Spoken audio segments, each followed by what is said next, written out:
बच्चों, आज हमारा जो पाठ का नाम है जल संसाधन।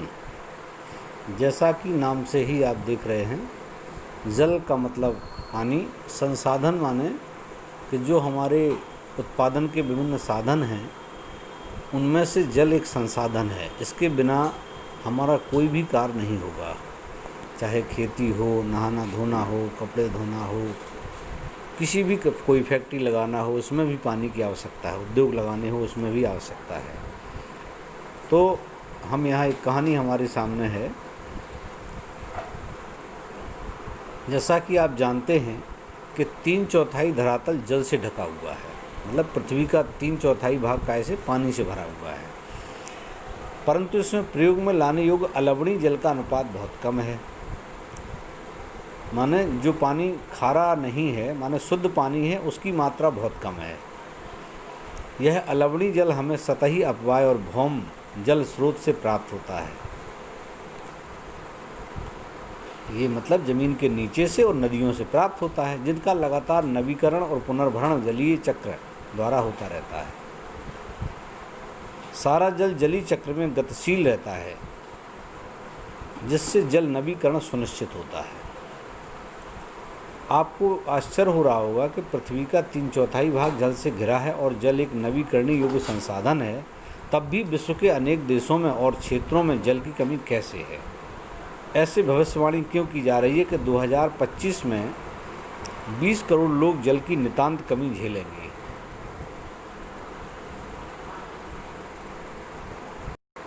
समय और स्थान के अनुसार विभिन्नता है। अगला हमारा जो हेडिंग है, जल दुर्लभता और जल संरक्षण और प्रबंधन की आवश्यकता। जल के विशाल भंडार और उसके नवीकरण योग्य गुणों के होते हुए यह सोचना भी मुश्किल है कि हमें जल दुर्लभता का सामना करना पड़ सकता है। जैसे ही हम जल की कमी की बात करते हैं तो हमें तत्काल ही कम वर्षा वाले क्षेत्रों या सूखा ग्रसित इलाकों का ध्यान आता है।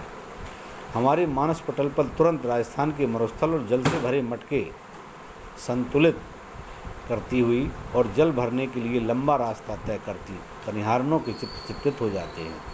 यह सच है कि वर्षा में वार्षिक और मौसमी परिवर्तन के कारण जल संसाधनों की उपलब्धता में समय और स्थान के अनुसार भिन्नता, परंतु अधिकांशतया जल की कमी, इसके अतिशोषण, अत्यधिक प्रयोग और समाज के विभिन्न वर्गों में जल का असमान वितरण के कारण होती है।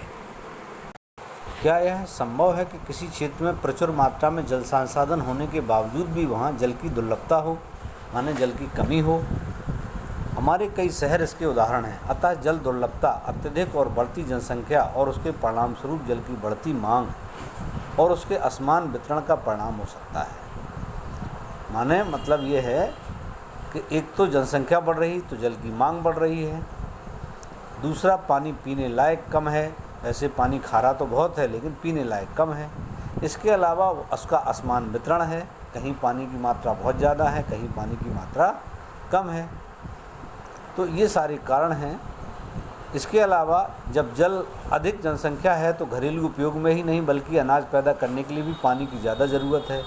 अतः अनाज का उत्पादन बढ़ाने के लिए जल संसाधनों का अतिशोषण करके ही सिंचित क्षेत्र बढ़ाया जा सकता है और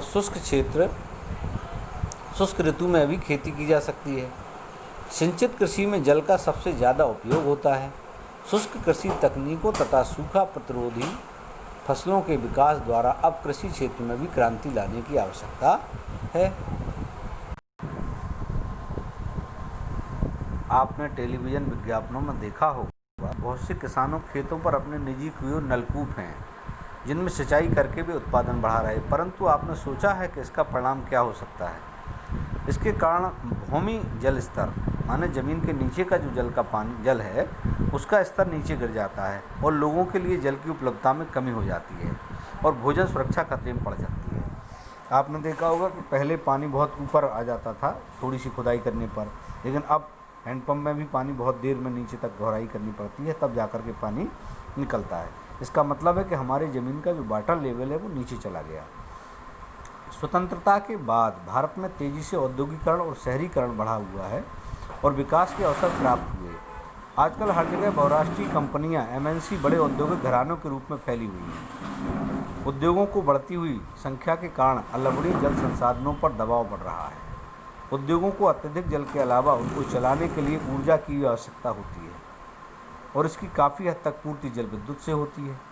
वर्तमान समय में भारत में कुल विद्युत का लगभग 22% भाग जल विद्युत द्वारा प्राप्त होता है।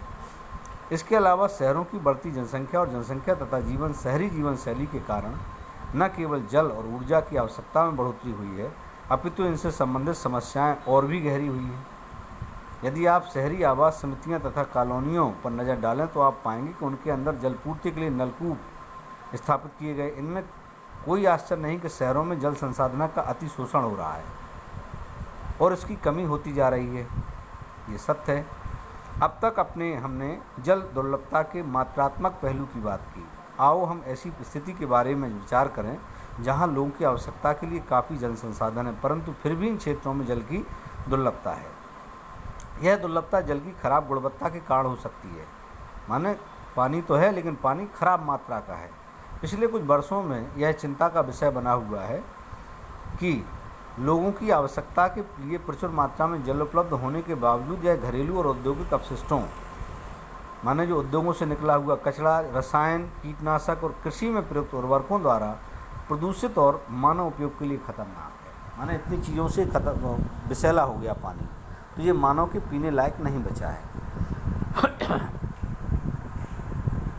आपने अनुभव कर लिया होगा कि समय की मांग है कि अब हम जल संसाधन का संरक्षण करें, उनका सही प्रबंधन करें, स्वयं को स्वास्थ्य संबंधी खतरों से बचाएं, खाद्यान्न सुरक्षा, अपनी आजीविका के उत्पादक क्रियाओं की निरंतरता को सुनिश्चित करें और हमारे प्राकृतिक परितंत्र को निम्नीकृत होने से बचाएं। जल संसाधनों के अतिशोषण और कुप्रबंधन से इन संसाधनों का ह्रास हो सकता है और परिस्थिति की संकट की समस्या पैदा हो सकती है, जिसका हमारे जीवन पर गहरा प्रभाव हो सकता है।